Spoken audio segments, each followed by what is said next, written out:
평생 언어를 연구한 천재 철학자가 단 한 사람 앞에서만은 말을 잃었습니다. 사랑한다는 말조차 할 수 없었습니다. 아니, 해서는 안 된다고 믿었습니다. 20세기 최고의 철학자 루트비 비트겐슈타인. 그가 생의 마지막 순간 단 한 사람의 이름을 불렀습니다. 프랜시스? 오늘은 말할 수 없었던 사랑에 대한 이야기입니다. 여러분께서 이 이야기를 끝까지 들어주신다면 혹시 당신도 누군가에게 하지 못한 말이 있지 않으신지 함께 생각해보는 시간이 되었으면 합니다. 좋아요와 구독 부담 갖지 마시고 이야기가 마음에 와닿으시면 그때 눌러주세요. 그럼 시작하겠습니다. 1933년 케임브리지의 가을. 차가운 바람이 불던 어느 날이었습니다. 내 강의실에 한 젊은이가 앉아 있었습니다. 프랜시스 스키너. 21살, 수학을 공부하던 학생이었죠. 그는 달랐습니다. 다른 학생들처럼 나를 논박하려 하지 않았습니다. 내 이론에 감탄하지도 않았습니다. 그는 그저 이해하려 했습니다. 조용히, 깊이. 그때 나는 이미 많은 것을 버린 사람이었습니다. 유럽 최고 부자 집안의 재산, 천재라는 명성, 편안한 삶. 나는 오스트리아 비니, 비트겐슈타인 가문에서 태어났습니다. 우리 아버지 카를 비트겐슈타인은 오스트리아 철강 산업을 장악한 거물이었죠. 록펠러, 로스차일드와 어깨를 나란히 하던 사람. 유럽 최고의 부호 중 한 명이었습니다. 우리 저택에는 유럽 최고의 예술가들이 드나들었습니다. 브람스가 우리 집 거실에서 피아노를 치던 기억이 납니다. 말러가 일요일 오후마다 차를 마시러 오셨죠. 클림트의 그림들이 벽을 장식했고 로댕의 조각상들이 정원에 서 있었습니다. 하지만 그 모든 화려함 속에서 나는 숨이 막혔습니다. 진리는 저택의 샹들리에 아래 있지 않았습니다. 진리는 가난과 고통 속에 있다고 믿었습니다. 형제들 중 셋이 스스로 목숨을 끊었습니다. 완벽함을 강요하는 아버지 밑에서 우리는 모두 상처받은 아이들이었습니다. 나 역시 그 어둠에서 자유롭지 못했습니다. 그래서 1차 세계대전이 터지자 나는 자원 입대했습니다. 죽음 앞에서라도 진리를 찾고 싶었습니다. 전쟁터에서 논리철학 논고를 썼습니다. 포탄이 떨어지는 참호 속에서 전쟁이 끝난 뒤 나는 전 재산을 형제들에게 나눠주었습니다. 그리고 시골 마을의 초등학교 교사가 되었습니다. 사람들은 미쳤다고 했습니다. 왜 천재가 그런 일을 하느냐고. 하지만 나는 달리 살 수가 없었습니다. 그리고 그 모든 방황 끝에 다시 케임브리지로 돌아왔을 때 프랜시스를 만났습니다. 그는 평범한 중산층 가정의 아들이었습니다. 화려한 살롱 문화도 거대한 유산도 없었죠. 하지만 그에게는 내게 없던 것이 있었습니다. 평온함, 담담함, 있는 그대로 살아가는 힘. 그는 나를 판단하지 않았습니다. 이상하게 보지도 않았습니다. 그저 조용히 내 옆에 있어 주었습니다. 우리는 함께 살기 시작했습니다. 1930년대 영국. 동성애는 범죄였습니다. 오스카 와일드가 감옥에 갇힌 지 불과 40년 전이었죠. 사람들의 시선은 차갑고 날카로웠습니다. 세상 사람들이 뭐라 하든 나는 그가 필요했습니다. 그는 내 철학 원고를 읽어주었습니다. 내 혼란스러운 생각들을 끝까지 들어주었습니다. 밤새 철학 문제로 괴로워할 때면 그는 새벽까지 깨어 있으며 차를 끓여주었습니다. 루트비, 오늘은 이만 쉬는 게 어때요? 그의 목소리는 언제나 부드러웠습니다. 나는 감정 기복이 심한 사람이었습니다. 하루에도 몇 번씩 절망했다가 희망했다가를 반복했죠. 끝없이 나 자신을 비난했습니다. 완벽하지 못한 나 자신을, 도덕적이지 못한 나 자신을. 그런 나를 프랜시스는 묵묵히 감당해 주었습니다. 함께 산책을 자주 했습니다. 케임브리지 강가를 걸으며 많은 대화를 나눴습니다. 아니, 정확히 말하면 내가 말하고 그가 들어주었습니다.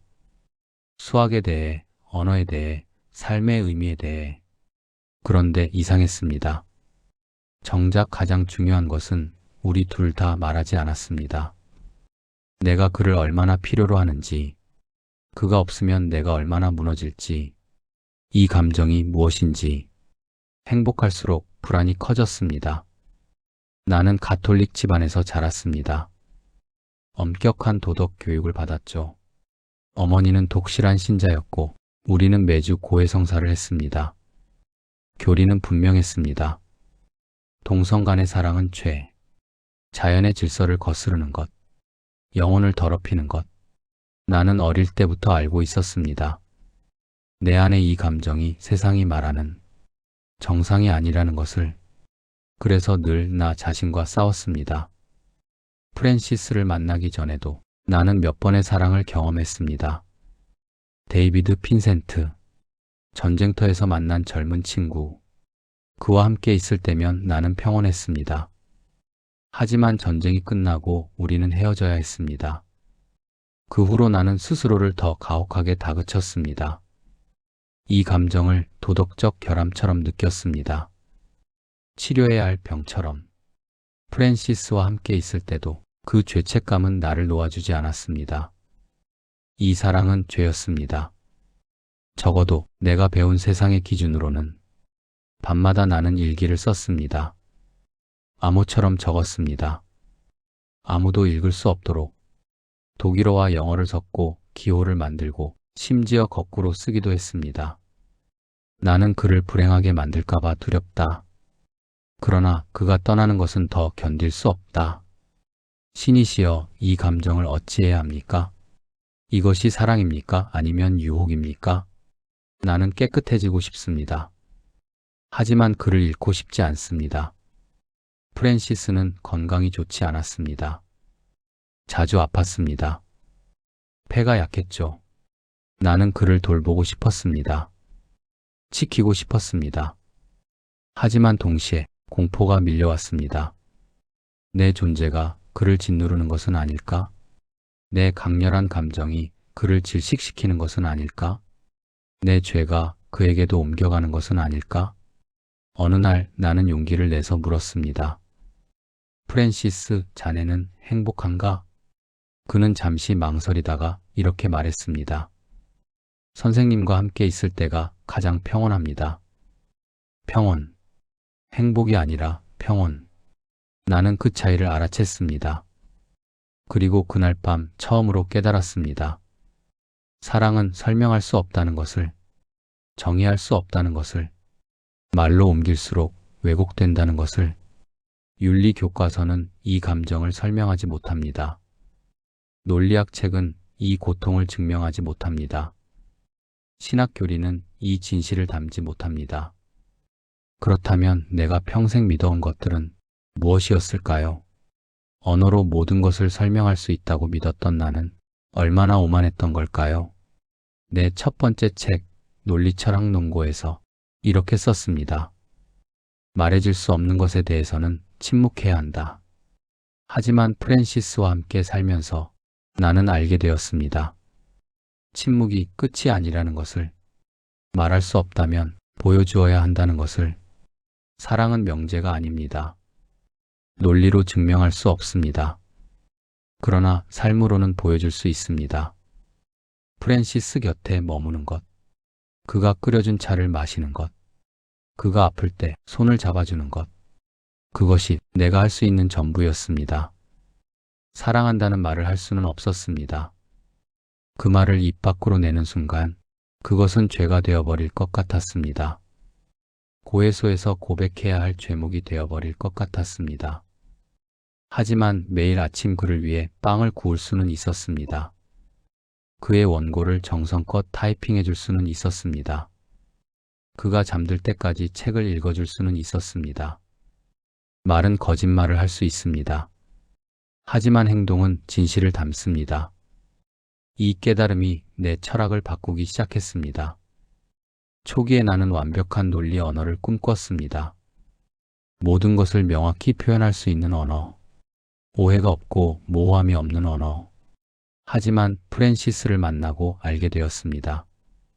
언어는 삶 속에서만 의미를 가진다는 것을, 맥락 없는 말은 공허하다는 것을, 관계 속에서만 진리가 드러난다는 것을, 사랑한다는 말은 사전에 정의된 의미가 있습니다. 하지만 그 말의 진짜 의미는 누가 누구에게 어떤 상황에서 하느냐에 따라 완전히 달라집니다. 그렇게 철학적 탐구가 태어났습니다. 완벽한 논리에서 불완전한 인간으로, 추상적 명제에서 구체적 삶으로, 프랜시스는 내 철학의 살아있는 증거였습니다. 그와 함께한 매일이 새로운 언어 게임이었습니다. 설명할 수 없지만 경험할 수 있는 것들의 연속이었습니다. 그 무렵 나는 재산 대부분을 나누어주고 있었습니다. 사람들은 또 미쳤다고 했습니다. 하지만 나는 알고 있었습니다. 부는 나를 타락시킨다는 것을, 나는 그 돈을 가질 자격이 없다는 것을, 아버지가 쌓아 올린 재산, 노동자들의 땀과 피로 만들어진 부, 나는 그것을 물려받을 권리가 없다고 생각했습니다. 단지 운 좋게 그 집안에 태어났다는 이유만으로. 대신 예술가들을 도왔습니다. 누이 마르가레테를 통해 가난한 시인들에게, 무명의 화가들에게, 굶주린 작곡가들에게 익명으로 돈을 보냈습니다. 조용히. 왜냐하면 그들은 진정으로 고통 속에서 진리를 탐구하는 사람들이었으니까요. 말로 표현할 수 없는 것을 표현하려 몸부림치는 사람들. 논리가 아니라 감각으로, 이론이 아니라 직관으로 세계를 드러내는 사람들. 라이너 마리아 릴케, 게오르크 트라클, 이런 시인들을 후원했습니다. 릴케의 시를 읽을 때마다 나는 전율했습니다. 아름다움은 우리가 견딜 수 있는 공포의 시작일 뿐. 나는 이해했습니다. 프랜시스를 사랑하는 것도 그랬습니다. 아름다우면서도 공포스러웠습니다. 너무 아름다워서 언젠가 잃을까봐 두려웠습니다.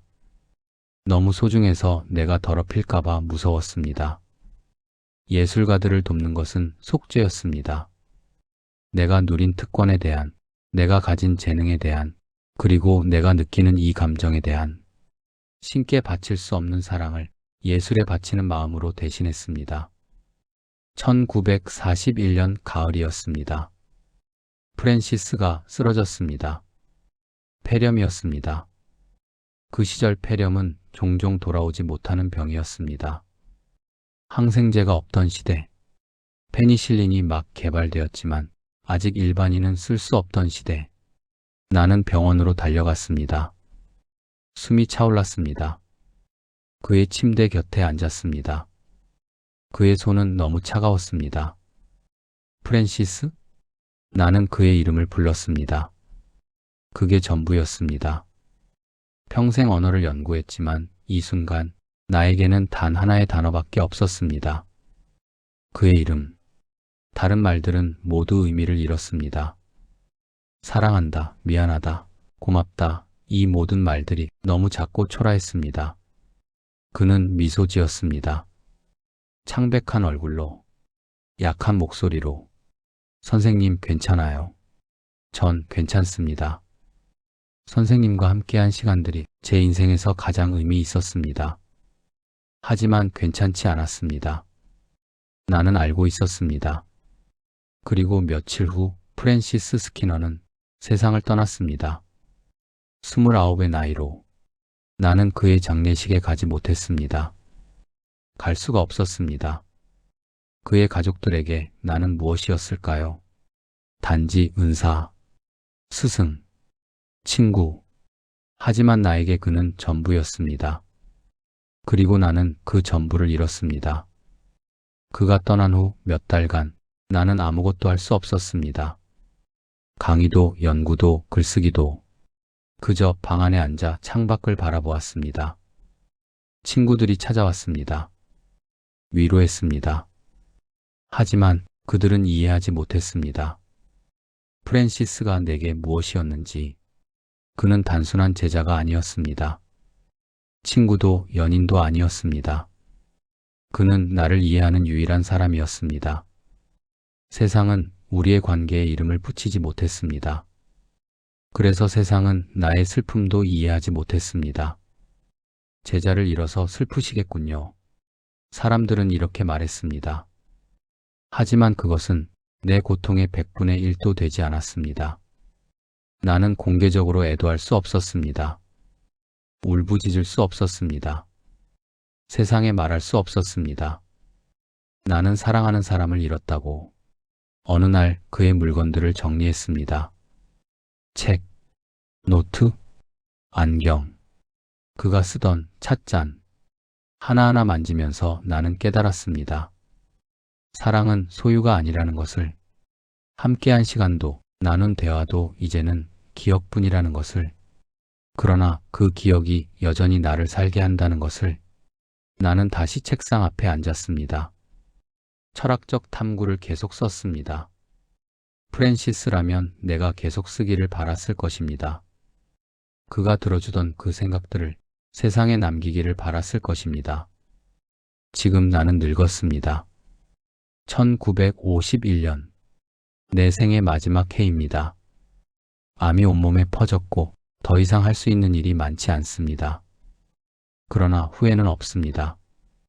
프랜시스를 만난 것, 그를 사랑한 것, 그와 함께한 시간들, 그것은 내 인생에서 가장 진실했던 순간들이었습니다.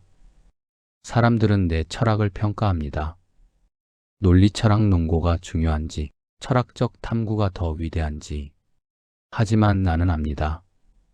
내 철학의 진정한 의미는 프랜시스와 함께한 그 시간들 속에 있다는 것을.